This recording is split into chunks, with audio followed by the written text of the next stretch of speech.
Hello viewers, welcome to Tube Bangladesh. Today I will show how to change divi theme logo. Okay, please check my site. There is default logo.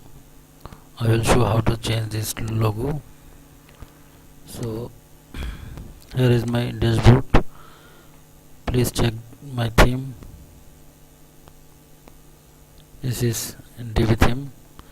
So I will change the logo from the left divi, then go to theme option,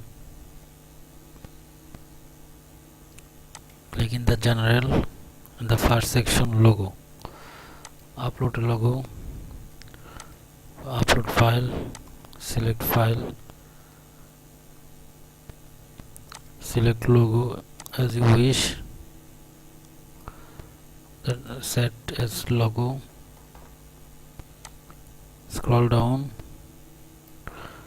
click the save changes. Yes, done. Now reload, check please. Here